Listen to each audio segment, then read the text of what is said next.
do good, ethical business. But like that kind of a behavior is something that can make relationships last a lifetime. If the phone is there, it still says, I'm not interested in what you're trying to talk to me about. Contributing to other people with little to no expectations are the ones that are the most successful. People don't listen. Get out of your bubble. How can I help somebody else's business grow with no benefit to me? What up, everybody? Grant Wise. Welcome back to the Partner Profit Podcast. Today, I'm pumped for the conversation. I get to connect with a very long-time friend, somebody I've done a lot of work with, traveled to Miami many times to speak for. We've done a lot of cool stuff together. Mr. David Kurz. What up, David? Thanks for being on the show with me. Oh, Grant, what's going on? How are you? Excited to be here, man. Thank you for the invite. Yeah. I didn't say this when we first got on, but I like the hat. Thank you. I bought it one day because I got inspired by Judaism, believe it or not. One day I went on ChatGPT and I was like, where do Jews buy their hats, right? And so it gave me this store in New York. When I went to the store in New York, they had all cool hats. Like they make Jamie Foxx's hat. You know what I mean? So I picked this one up and I wore it like twice only. And then after I wore it the 2 times, everyone was like, yo, where's the hat? And it kind of got stuck. So I wear it all the time now. There we go. It looks good on you, man. Thanks, man. For the people that are listening that don't know much about you, give us a little bit of the backstory. How did you get to where you are today? So, man, born and raised in New York. I live in Miami now. When I was 19, I left to the United States Marine Corps, became a weapons tech and specialist and shooting coach for the Marine Corps. I had 2 different MOSs or jobs. And when I got out of the Marine Corps, I really didn't know what to do. I had a few jobs. I got hired by a guy named George Waldenberg, who owns a company called Corpac Steel Products. And this guy was incredible. He taught me sales. I remember when he hired me, he goes, I'm not hiring you because you have experience, because you obviously have none. But you were in the Marine Corps for 9 years. I feel like you'll do the job and do it well and be disciplined about it. And he wasn't wrong. I took it seriously. I was his top guy on the floor for many years. But I was always doing real estate part-time because my cousin at the time, she was a mortgage broker. She still is. But at that time, coming home, she was a mortgage broker. She was living in a beautiful condo with like Miami Bay views on Miami Beach. She was driving a big BMW 7 Series. I was like, all right, dude, like, talk to me about what you do, right? Like, I like this job and all, but I want you. What are you doing? And she said, she goes, look, Dave, you've always had a talent of like talking to people and connecting with people ever since you were a kid. So you don't want to do what I do. You should go get your real estate license. She said mortgages is kind of like behind the computer with a bunch of numbers. Real estate sales is being with people and connecting with them and helping them with the transaction. So I went and did that and made a transition into real estate. Been doing it since. That's 21 years now, brother.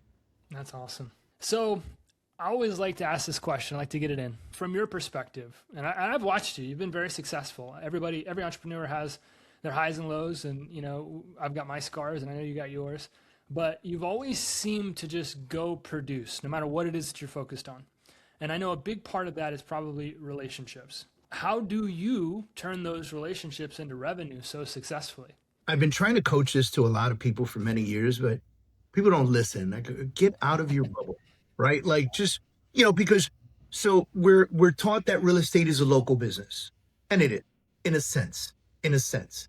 I think with technology, we pass that bucket, right? Like, I could sell a house in California. Doesn't mean I'm in California. It just means I can refer to an agent over there. I can stay on top of the transaction. I can communicate with the client. I can advise and help the best I can without, knowing California laws, right? And they could actually do the transaction. So I'm not limited to my bubble anymore. And as soon as I realized that many years ago, I started traveling and meeting people and going places and, going to California, going to New York, going to Texas, going to masterminds, going to closing table, going, hosting my own events, right? Which you've come and talked at many of my events, right? Like, first time I put together my own conference, we have 450 people show up, right? And these are all new relationships. And I think it's very much based on the opportunity that's presented to you, right? A lot of people burn those opportunities. They meet new people and then they forget about these people. And I think I've made it a mission to always stay relevant in communication, check on people, see how they're doing, pay attention to them on social, comment on their stuff, and so I can know a little bit about them, and also stay in communication, stay in perfect touch. And also, and I'll say this, do good, ethical business. Doesn't always mean that the people you do business with are going to be ethical and good, but at least you know you were good and ethical in the process. And when you do that and you prove that time and time and time again, well, people begin to trust you, right? And then you refer somebody business. I call you up, hey, Grant, I got somebody I want you to meet. And I do it. And you're like, damn, that was really cool, right? Like, it connects. And then you go, well, next time something's happening in Miami, I'm going to call Dave because, he's always pointing me to somebody. And it just, you have to create those types of relationships. And what I like to ask myself over the last year, I would say that I've really kind of honed this down. How can I help somebody else's business grow with no benefit to me? I think when you ask that question enough times of enough people, people just want to work with you and make sure it benefits you too, right? Like you don't come in selfish and egotistical and harsh. You come in with, dude, how can I help you grow? And now the conversation is a little different, right? Like people I trust, I can call you, Grant, and go, hey, Grant, how can I help you grow? And how can we do something together to create some business together so we can both grow? Because you don't mind if I grow. It's Right. funny, so many people out there, they care if the other person grows. Like, it's like, well, wait a minute. Are you going to make money if I make money? Well, who cares? As long as you're making money, right? Mm-hmm. So I think it has a lot to do with trust and intention. It's been a central theme in a lot of the conversations I've had on this topic, giving. And I find it fascinating is that the people that are just focused on contributing to other people with little to no expectations are the ones that are the most successful. What do you think that is? Why do you think there's a correlation there? You can call it what you want, yin and yang, or, what the Bible says about it or anything. But what the real truth is, when you come from true contribution, meaning you expect nothing out of it. You're just doing good by the world, right? You're doing good by people and you help somebody make a change in their lives. It's something that someone can never forget.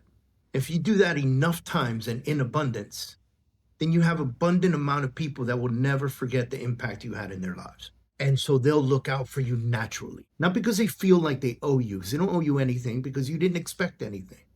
But naturally they'll think of you or follow you on social or see you building something and show up to your Zoom when you're presenting something new because they want to know. And in their heads, they're thinking, can I use what Grant is showing me, or can I help Grant grow? Right? Like, who can I share this with? And it becomes just a natural thing. And it's hard to say this out loud because, right, it almost sounds like you're expecting that natural thing to happen, but you just kind of got to go at it. And I can't tell you how many events I've done at no cost or that did nothing for me, that actually cost me a flight and hotel, right? Like, and how many things I've done for people, how many times I've picked up my phone, how much free coaching advice I've given, how many free videos I've done, how many Mondays I did kickoffs, how many Thursdays I did coaching classes for years and years and years and years. And I think that has now over years of impact without nothing. Like there was never a close at the end of my videos. Like there were, almost never was there I won't say never, almost never was there a, now if you sign up for my thing, you'll get more, right? Like it was seriously like, hey, come to my training. It's open to everybody. Like I'm just doing this. And I think that's impactful for a lot of people. And again, once you create impact and abundance, then you have an abundant amount of people thinking about you. And when people think about you and they think about the impact that you've had in their lives, it's game changer for you. People don't feel like they owe you, but they want to give you something. That kind of like law of reciprocity feel, right? Of course. It's what you give, you'll get. Mm-hmm. At the end of the day, right? You give shit, you'll get shit back. I get that there's maybe not a lot of strategy. I'm sure, some people are like, okay, I kind of have a way that I work with people. If I get into relationship, if I get into connection, but I'm going to just give, I'm going to contribute. I'm going to try to help as many people as I possibly can.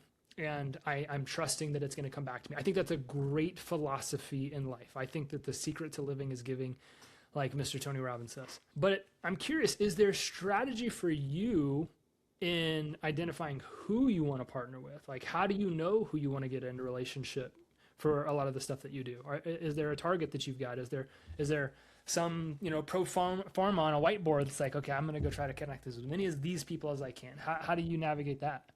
Yeah, I think for a long time, Grant, I didn't have that. For a long time, it was just like whoever wanted to do business with me, I would explore the opportunity. I was the guy that always said, if you say no to a conversation, you're dumb. Like, you know what I mean? If somebody calls you and says, "Hey, dude, I'd like to have a conversation with you about an opportunity," and you don't take that phone call, hey, dude, who knows what you just lost, right? Recently, I would say like November, December timeframe, I was sitting with my wife and we were talking, and I said, I'm going to make 2026 more purposeful. And I'm actually going to scale back some. And I'm going to be very selective of who gets my energy and my time and my voice. And that was a big thing for me. And so now I'm starting to say no a couple more times than I ever did So before. hard, isn't It's it? so hard. But also, like, I also feel like the world isn't dictating my calendar anymore. And so I've done some things like you don't even know this, but I shut down my entire coaching program. Yeah, my academy is shut down, the school accounts community shut down, close to 1,000 people in there. My assistant spent all day deleting people so we can get rid of the school account. Like we got rid of everything completely because it wasn't where my time and energy needed to be. Simply as that. And being able to recognize that was a big deal for me. My Monday kickoff calls for a very long time. I did Monday kickoff calls at 8:30 in the morning, Eastern Standard Time. Done. Every other Thursday, for about 3 years, I did a coaching class every Thursday. Then I switched it up to every other Thursday. Done. Not doing it anymore. Right. And so now I want to be very selective about who I do things like this with, not for anything other than the sanity of my own time and the template of my business today. There's clarity breeds momentum, right? There's a lot of power in being clear on what you do and don't want. It's very hard for people like you and I, because I know I get in there, I'm like, yeah, but, yeah, but, yeah, but, yeah, but.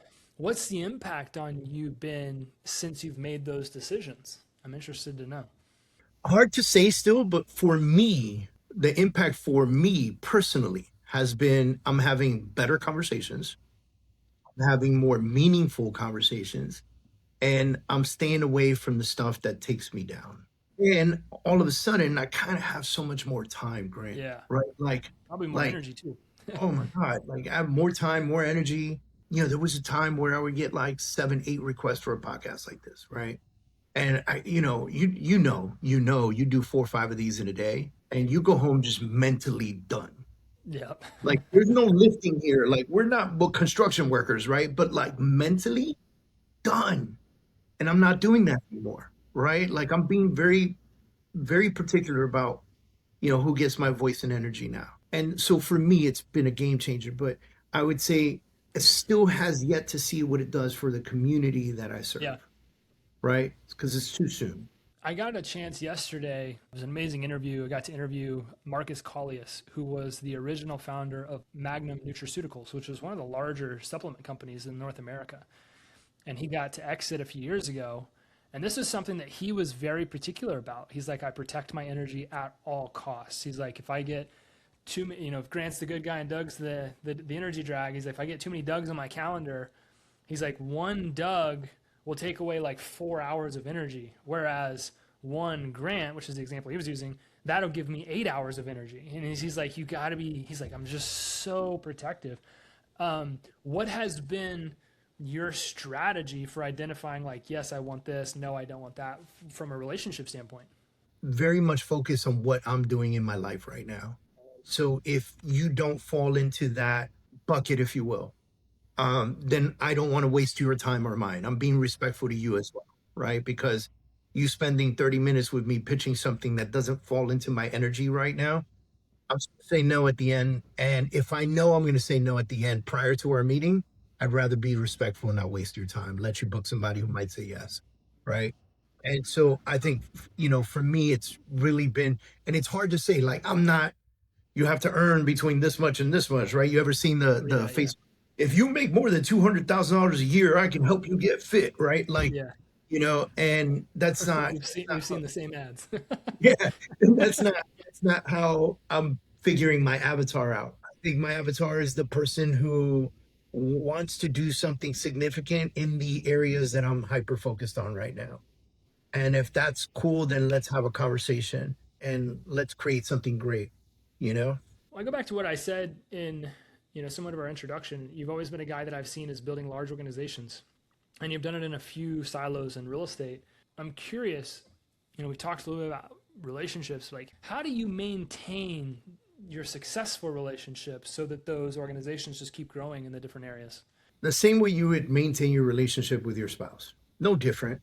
It's communication is key, right? Giving shit about the other person is key. Caring about their growth no matter what they do.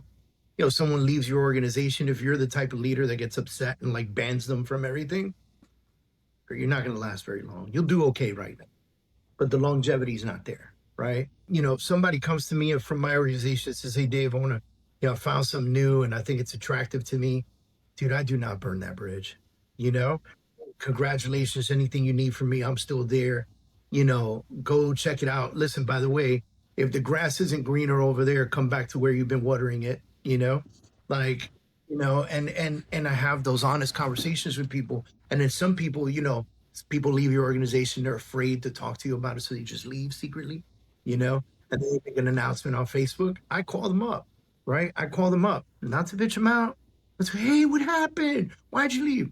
First thing out of my mouth is, "Hey, I'm calling to congratulate you on your move, man." And then, of course, at some point I ask, "What made you move?" So we can make some changes and, become better at what we do, and ask for permission. Am I okay to continue to chat with you every once in a while, check up on you, see how you're doing, get to know people, get to know about their kids, their families, get to know about what they're doing, track them on social media. Like, it's okay, be a spy, right? Like, but care, also care. Like, this is not it's not mythology. It's actually caring about other people. I think people can overcomplicate that. Like, it's hard Yeah. to have a relationship. It's like, well, it's really not. If you just are genuinely interested in people and you care and you're curious and it's so easy. I felt bad because we were talking and I had somebody text me when we first got on and I picked up my phone. I was like, what am I doing? Like, I got to put my phone down. I need to give all of my attention to Dave. But like that kind of a behavior is something that can make relationships last a lifetime. It's just a genuine care and compassion for people. Huge phones. Like, I get together with somebody and I keep it in my pocket, I you started know? leaving mine in the truck, man. I've started Yeah, like that's putting even, that thing that's in a even box on better. Sundays, leaving the thing in Yeah, the because car. your leg's vibrating and your brain is going, "Oh my God, there's a message coming." I've been like deleting. Well, you know me, like I kind of went off the grid for a couple of years recently to build, and I like put everything away. I deleted everything. I deleted all the apps off my phone. I put it all away. Now I've had to kind of reintroduce some of that back in my life because I'm, got a goal, a mission, and a purpose. But it's fascinating how much attention you can give to somebody when you've got this thing that's not, trying to distract it somewhere else. Yeah, not distracting you. I was that guy though. I was like, somebody would be in a meeting and then I'd be like, get a message and I'd check in, look up them. We've My all done wife it. is We've all like, "You done it. guys doing that?" And Hmm. then somebody else taught me, like, I said, "Okay, cool. I'm just gonna put it on the table and put it face down, right?" And then somebody else taught me and said, "Hey, if the phone is there, it still says I'm not interested in what you're trying to talk to me about." So I started leaving it in my pocket. So no one sees it. And if it vibrates, my brain is not in euphoric place anymore where, like, because it's euphoria. It's my phone is vibrating. Oh, somebody's messaging. It's like getting likes, right? And so I don't, it vibrates, I don't even feel it sometimes. Like, I don't pay attention to it because I want to intently be in the conversation that I'm in, which also has made me a better connector. It's made me an interviewer, right? It's made me a better person at a listing appointment, right? Like, it's made me better at my podcast, like intently listening to what somebody is saying when you've invited them into your space. That's important.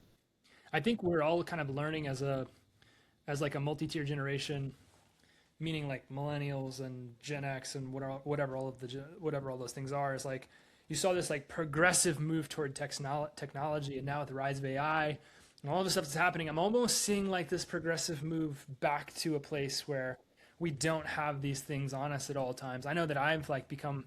I'll leave mine. I didn't really ever think about it. I've heard about this app called Brick or something like that, where you can basically like deactivate your phone. But I recently just started like putting that thing on Do Not Disturb and leaving it at like the other side of the office or the house. Mind blown the level of productivity from just doing something so simple like that. It's crazy. I only have time for a couple more questions. I wanted to ask you, obviously I know about a few of the ventures that you're a part of. But what do you kind of look for in a good partnership and a good venture that like really gets your interest with all the stuff that you got going on in the real estate and real estate adjacent sectors? Obviously, we still have our real estate team, and I'm Yeah. growing my organization with LPT. And we've done an incredible job with that. We're about to blow up Canada, which is incredible. When I owned my own brokerage, never in a million years did I think I would have like things happening in Canada that had to do with me somehow, right? But I digress. I have a great partnership and joint venture, and I'm a partner at a title company, and I have a great opportunity with mortgage and branches and et cetera, right? What I will say is that both of those businesses I've done business with for the last decade. And so one of the most important things that I'm looking for is, can you provide good service? So this is what I'll say. Like, if you're trying to create a partnership with somebody, you're trying to create something, rather than immediately ask, how can we partner and how can we make money together? Send a couple deals that way, see how they operate. Like, how do you know you're jumping in bed with somebody that does a great job at service, right? So send some deals. Like, you're going to connect with a mortgage broker that's going to give you a branch opportunity. Send them some deals first, right?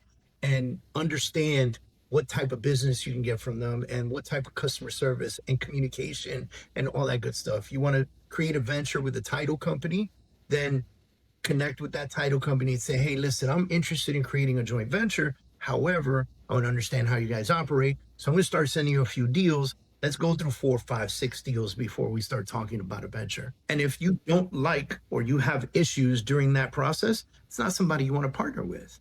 And, because that's once you partner with them, you stamp your name on that.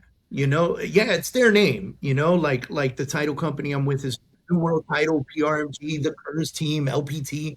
Like, those are all other names, but I put my name on that when I said, "Hey, come do this with me," right? And so that's the biggest piece. I think the biggest piece is really understanding if the person that you're going to partner with is going to do good, ethical business. That's a big piece for me. Like, that's huge for Yeah. me. That's Do you look for things that are like adjacent to what you're already doing, so it's not much of a distraction? It's more of like a complement to what you've got going on. I'm going to say yes and no. And the reason I'm going to say yes and no is because for a very long time, it's always been that, right? It has to complement my real estate business because I don't want to deter from what's going on. Right now, my wife and I are exploring purchasing some businesses. So we're looking at a nail salon, we're looking at a fitness center, we're looking at a couple different things. And so those things they're completely not real estate, right? Related. But we're also looking at businesses that don't require us to be there 24/7. Like nail salon, but with a paid manager on site, like gym, but with a paid gym manager on site, right? Like, so that I can stop by once or twice a week and go, hey, how's it going? Do the paperwork, do the payroll, check the money, like all that. You know what I mean? And so, coin laundry type stuff. Everybody always talks about laundry because it's a don't have to be there type of business, right? So that's what we're focusing on because the other stuff is within the realm of my real estate world, right? So it's real estate sales, real estate mortgages, real estate title, like real estate insurance. Like this is what we Mm-hmm. do. Man, this has been a great conversation. I want to respect your time. I always like to wrap up with this question. What is the number one way that we, as the listeners of the Partner and Profit podcast, can partner with you? How can we help you grow your businesses? Listen, I'm doing some amazing stuff with title and mortgage. I know you guys are doing amazing stuff with your platform and connecting people and creating partnerships. I think the opportunity is there for everyone if everyone pays attention. And what I mean by that is, for the last 2 years, I've been harping at real estate agents. The real estate market is tough. I understand that. I get it. So give yourself a raise.